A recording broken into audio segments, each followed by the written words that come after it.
Olha, vamos começar a semana feliz e cheios de esperança. Gabriel Boric foi eleito ontem presidente do Chile. A esquerda volta a governar o Chile. Primeiro, a esquerda conseguiu, em maio desse ano no Chile, uma vitória histórica. O Chile vai fazer uma nova constituição e a Assembleia Constituinte, com novos deputados eleitos, foi eleita com maioria de esquerda e progressista, ou seja, o Chile terá uma constituição progressista.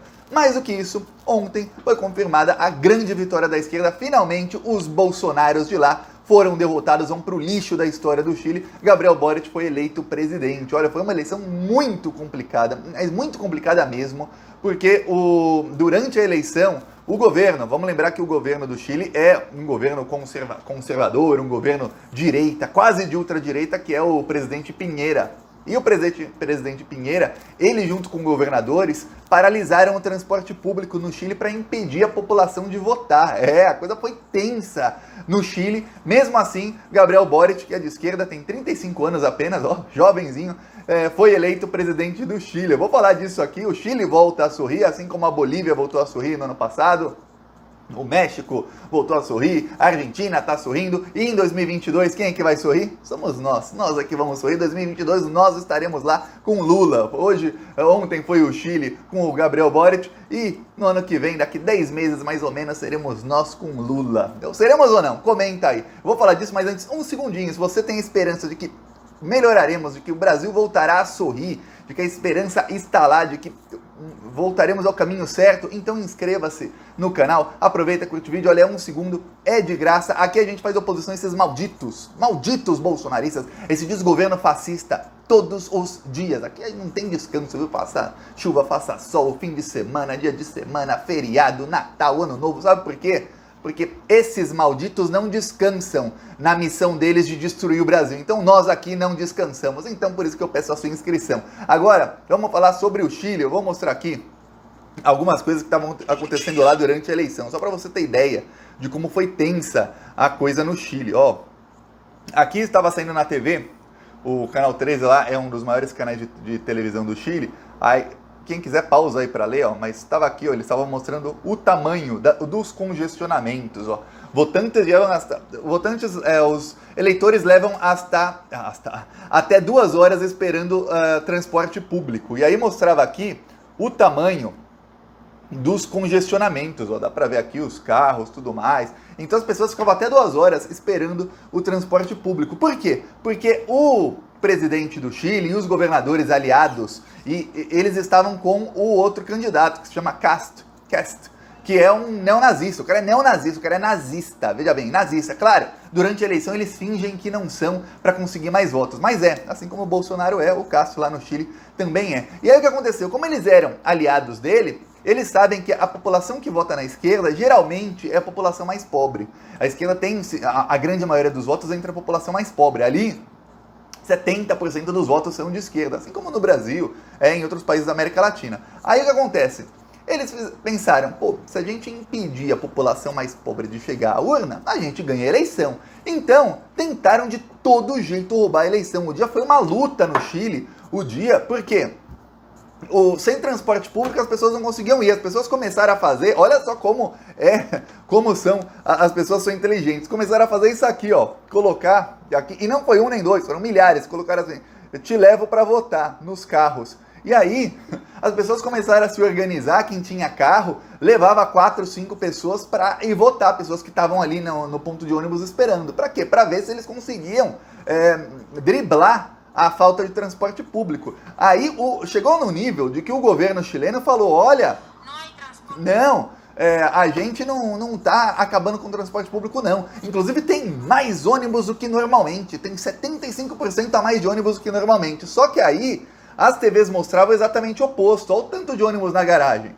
Aí a repórter aqui falava que num dia normal, essa garagem fica vazia, num dia de semana normal. E aí, em pleno dia de eleição, a garagem está lotada e as pessoas não conseguem. Tem aqui um outro ângulo, aqui dá para ver aqui os ônibus, e as pessoas não conseguiam votar. E aí a pessoa, imagina, só para você ver como a extrema-direita faz de tudo para tentar roubar eleições. As pesquisas no Chile, tava difícil. Logo que saíram os 2 primeiros candidatos no primeiro turno, acabou o primeiro turno, as pesquisas mostravam que o Gabriel Boric ia ganhar com 57 pontos, mais ou menos 57 pontos, sem a margem de erro, e o Bolsonaro de lá tinha 27 pontos. Então era uma diferença de 30 pontos. Só que ele começou a cair e o Bolsonaro de lá começou a subir na base de fake news, assim como aqui no Brasil. O mesmo modus operandi, igualzinho. E o que aconteceu? Ele começou a subir, chegou a passar. A extrema-direita chegou a ficar na frente nas pesquisas, mas nas últimas pesquisas estava em empate técnico, diferença de 3 ou 4 pontos, com o Boric na frente. Ele ganhou com 54 ponto alguma coisa a 45 ponto alguma coisa, com 9 pontos de vantagem, quase 10 pontos de vantagem. Então foi uma eleição que não foi tão apertada, para você ver, e mesmo com tudo que fizeram. Então o Chile conseguiu uma reforma constitucional. Imagina o Brasil se a gente consegue uma coisa dessa. A Constituição brasileira é excelente, só tem que ser aplicada, não precisa de uma constituinte no Brasil. Mas imagina um Congresso com maioria de esquerda para fazer uma reforma política, para desfazer a reforma da Previdência, para desfazer a reforma trabalhista, para dar mais direitos para as pessoas, implantar mais projetos sociais com um presidente de esquerda. Pô, é o sonho de todo brasileiro. É ou não é? E aí, o Chile está vivendo o sonho a partir de agora. E olha só, o Boric já falou, ele vai mudar o sistema de capitalização, ele vai fazer uma reforma da Previdência lá. Eu sei que você escuta a reforma da Previdência e você fala, não, Thiago, reforma da Previdência é ruim. Não. A Previdência do Chile, fizeram uma reforma previdenciária lá em 1980. Instituíram um sistema que se chama modelo de capitalização. Funciona assim. Nossa, os economistas de direita amam esses sistemas, os neoliberais, dono de banco vê isso, fica com o olhinho brilhando assim, mas é ruim para o povo. Como que é o sistema de capitalização? É o seguinte, você vai trabalhando ao longo da sua vida e você vai pagando ali, no Brasil é INSS, então vou usar esse termo, você vai pagando ali o INSS todo mês. Se você não pagar, não paga. Se pagar, paga. Ok. Aquele dinheiro é como se fosse uma conta sua. Ó. Por exemplo, o Thiago pagou, ele tá pagando aí 200 de INSS todos os meses, porque ele ganha não sei quanto, tá pagando 200. Tá, vai entrando na minha conta. Aí, ó, um mês ele ficou desempregado, não pagou nada. Tá, aí conseguiu outro emprego, agora tá pagando 500 de INSS todos os meses. Agora tá pagando 1.000 de INSS todos os meses. Aí quando o Thiago tiver lá 60 e tantos anos, vão pegar ali a conta do Thiago, descontar um monte de coisa e falar, ó, sobrou aqui pra você, ó, você vai ganhar uma média aí da sua própria capitalização, que é quase nada. E aí você se aposenta com um salário ínfimo.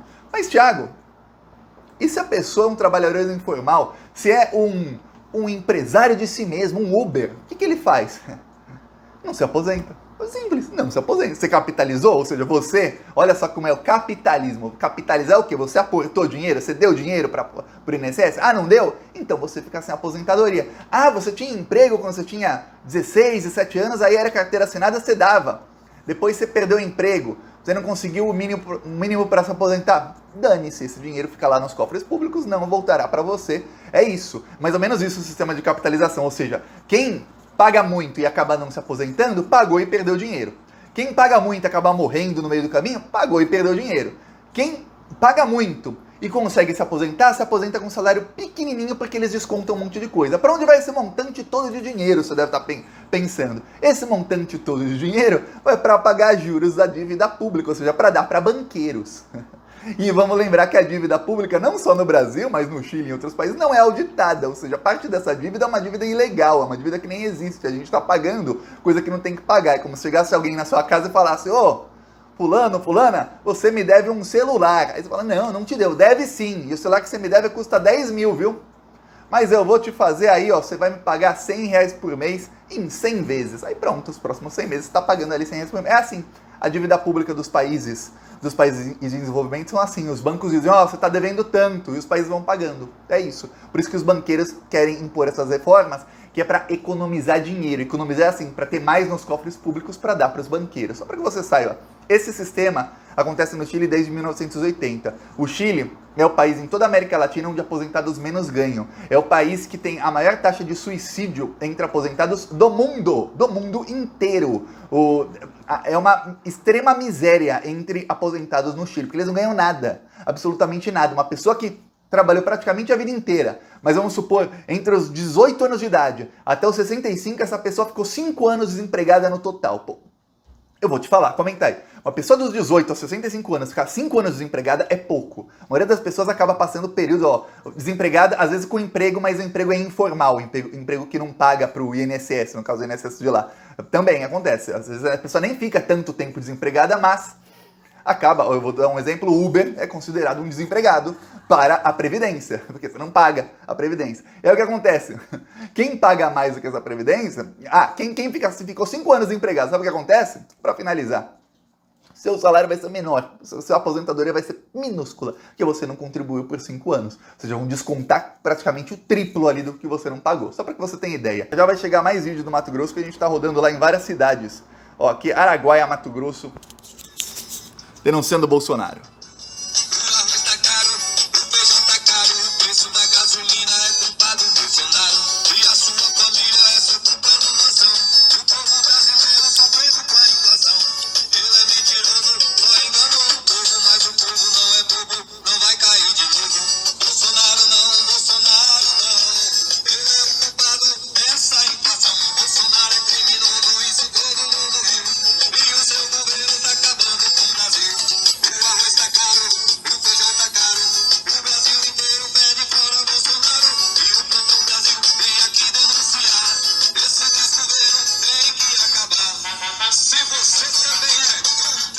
Araguaia, Mato Grosso. Quem quiser nos apoiar, embaixo do vídeo tem um botão Seja Membro. E no primeiro comentário deixa o Pix, PicPay, também deixa as minhas outras redes sociais. Falou!